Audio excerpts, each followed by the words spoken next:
मायके का इतना मोह भी सही नहीं है। दो भाइयों की लाडली बहन रश्मि की शादी रोहन से 6 महीने पहले हुई थी। रश्मि के ससुराल में सास के अलावा एक देवर व छोटी ननंद थी। देवर अपनी पढ़ाई पूरी करने के बाद नौकरी की तलाश में था और ननंद बीएड कर रही थी। रोहन एक अच्छे पद पर था और परिवार की सारी जिम्मेदारी उसी के कंधों पर थी, जिसे वह बखूबी निभा रहा था। रोहन रश्मि की भी हर जरूरत का पूरा ध्यान रखता। उसकी सास व ननंद भी हर काम में उसका हाथ बटाती थी। इसके बावजूद भी रश्मि किसी से सीधे मुंह बात न करती और जब भी मौका मिलता वह अपने मायके पहुंच जाती। रोहन को उसका इतनी जल्दी जल्दी मायके जाना पसंद नहीं था, लेकिन उसकी माँ उसे यह कहते हुए चुप करा देती, बेटा बहू का मायके से मोह इतनी जल्दी कैसे छूट सकता है। अपने जीवन के इतने साल उसने वहाँ बिताए हैं, उसे थोड़ा वक्त दे। रश्मि का मायका ससुराल की अपेक्षा अधिक संपन्न था। पिता व दोनों भाई कमाते थे। छोटी होने के कारण उसने जो भी फरमाइश की उसे सबने हमेशा पूरा किया। इकलौती व सबकी लाडली होने के कारण भाभी भी उसकी हर बात मानती थी। मायके से ही उसका हाथ बहुत खुला हुआ था। ससुराल में जाकर भी उसकी वही आदत रही।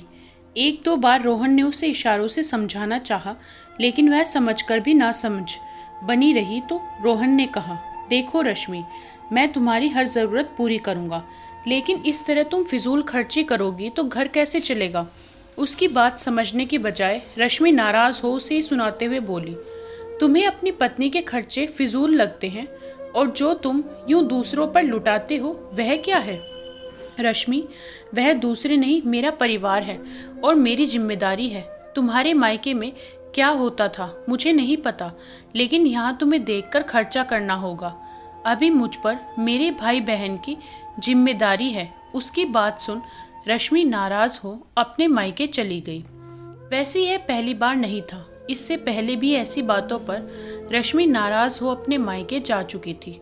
शुरू शुरू में तो रोहन ने एक दो बार उसे मनाने की कोशिश भी की, लेकिन जब उसके रवैये में कोई बदलाव नहीं आया तो उसने भी उसे समझाना व मनाना छोड़ दिया।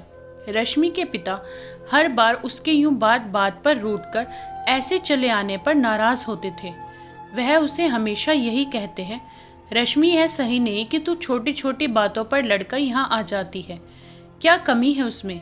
इतना अच्छा कमाता है, तेरा इतना ध्यान रखता है, इतनी अच्छी सास ननंद मिली है तुझे जो तेरी हर काम में मदद करवाती है।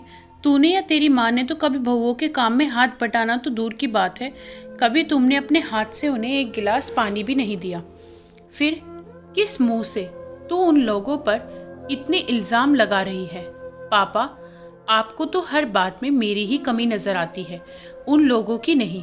लगता है अपनी बेटी से ज़्यादा वह आपके सगे हो गए हैं। और भाभीयों को क्या कमी है यहाँ? इस घर में काम वाली लगी हुई है, पैसे की कोई कमी नहीं, जो चाहे खरीदे। ऐश है उनकी तो, और एक मैं हूँ जिसे एक एक पैसा गिनकर मिलता है। बेटा, तरफदारी हमेशा सही की जाती है और मुझे पता है यहाँ गलती तेरी है, तेरी ससुराल वालों की नहीं। यहाँ हम 3 लोग कमा रहे हैं और वहाँ वह अकेला कमाने वाला है, फिर भी तुम्हें उसने किस चीज़ की कमी छोड़ी है? पैसा ही सब कुछ नहीं होता, रिश्तों में मान सम्मान भी होना चाहिए, जो तुमने और तेरी माँ ने कभी अपनी भाभीयों को नहीं दिया। मुझे फ़क्र है अपने दामाद व उनके परिवार पर, और एक दिन तुम भी इस बात को मानोगी। बस मुझे डर है कि जब तक तुम्हें समझ आएगी कहीं देर ना हो जाए। दिन यूं ही बीतते रहे। रश्मि एक बेटे की माँ बन गई और उसके देवर की भी नौकरी लग गई, लेकिन रश्मि में सुधार फिर भी नहीं आया। एक दिन रश्मि को खबर मिली थी हृदय गति रुकने से उसके पापा चल बसे। रश्मि को इस खबर से गहरा सदमा लगा। उसकी सास ने उसे किसी तरह संभाला और कहा, बहू, अभी कुछ दिन तुम अपनी माँ के पास रहना और उन्हें सहारा देना। यहाँ की चिंता मत करना, मैं सब संभाल लूँगी। महीना भर वहाँ रुकने के बाद रश्मि घर वापस आ गई। रश्मि की ननंद का रिश्ता पक्का हो गया और अगले महीने शादी थी। पूरा परिवार शादी की तैयारियों में लगा था। एक दिन रश्मि की माँ का फ़ोन आया और उन्होंने बताया कि दोनों भाई अलग हो गए हैं। रश्मि को सुनकर बहुत बुरा लगा। उसे अपनी माँ की फिक्र हो रही थी कि पता नहीं वह लोग माँ का ध्यान रख भी रहे होंगे या नहीं। उसने रोहन से कहा, मैं 2-4 दिन के लिए मायके जा रही हूँ। यह सुन वह बोला, रश्मि तुम देख रही हो शादी का घर है और कितना काम है। तुम शादी के बाद चली जाना, अभी तुम्हारी यहाँ पर ज़्यादा ज़रूरत है। तुम्हें हमेशा अपने परिवार की लगी रहती है। वहाँ मेरी माँ अकेली है, उन्हें भी तो मेरी ज़रूरत है। अकेली क्यों है, तुम्हारे दोनों भाई भी तो हैं। और कल ही मेरी उनसे बात हुई थी तो उन्होंने बताया था कि यहाँ सब कुछ ठीक है। रश्मि, अगर दोनों भाई अलग भी हो गए हैं तो यह उनके घर का मामला है। तुम्हारा हर बात में वहाँ हस्तक्षेप करना सही नहीं। रश्मि ने उसकी एक ना सुनी और गुस्से में अपने मायके चली गई।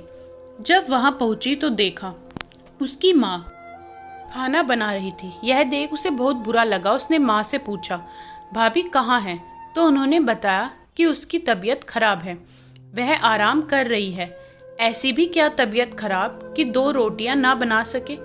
पापा के जाने के बाद लगता है सबके पर निकल आए हैं। मैं अभी भैया से बात करती हूँ। अरे इतना गुस्सा क्यों हो रही है? 2 रोटियां बनाने से मैं घिस थोड़ी ना जाऊंगी। वह तो हमेशा ही मेरी सेवा करती है, आज मैं कर दूंगी तो कुछ हो जाएगा क्या? तभी उसका भाई नीचे आया और उसे देख खुश होते हुए बोला, और रश्मि कब आई तू? ओ इतनी गुस्से में क्यों है? गुस्सा होने की बात नहीं क्या? पापा के जाते ही आपने माँ को घर की नौकरानी बना छोड़ा। यह क्या कह रही है तू रश्मि? सही कह रही हूँ, माँ खाना बनाए और भाभी आराम करे, यह कहाँ की रवायत है? बिना कुछ जाने इतनी बड़ी बात तूने कैसे कह दी? तुझे पता है तेरी भाभी की कितनी हालत खराब है? वह बिस्तर से उठ भी नहीं पा रही। बड़ी भाभी की माँ बीमार थी, इसलिए वह उनसे मिलने गई है, नहीं तो खाना वह बना देती आज। वैसे रश्मि, मैं कहना नहीं चाहता था, लेकिन तूने इतनी बड़ी बात कह दी तो मुझे कहने पर मजबूर होना पड़ रहा है। क्या तुमने अपने ससुराल में अपने बहू होने के सारे फर्ज निभाए? 4 साल हो गए तुम्हारी शादी को। कितना रही तू वहां पर? हर महीने रूठ कर तो आ जाती हो। पापा तुम्हें समझाते समझाते ही इस दुनिया से चले गए। जब तुमने पापा की ही बात नहीं मानी तो अपनी सास व पति की कितनी मानती होंगी, यह तो तू ही अच्छे से जानती है। अपने घर का काम करने से कोई छोटा नहीं होता। माँ सिर्फ तुम्हारी ही नहीं, हमारी भी है, और हम उनके प्रति अपनी जिम्मेदारी अच्छे से निभा रहे हैं। यकीन ना हो तो माँ से पूछ लो। अब पापा नहीं हैं, इसलिए बड़े होने के नाते हम तुम्हें समझा रहे हैं। तुम अपने घर पर ध्यान दो, अपने ससुराल वालों के प्रति जो तुम्हारे फर्ज हैं उन्हें निभाओ। एक बहन बेटी की तरह यहाँ आओ, रहो। तुम्हारा यहाँ हमेशा स्वागत। लेकिन यूँ अनावश्यक यहाँ के मामलों में दखल मत दो। यहाँ हम दोनों भाई मिलकर संभाल लेंगे।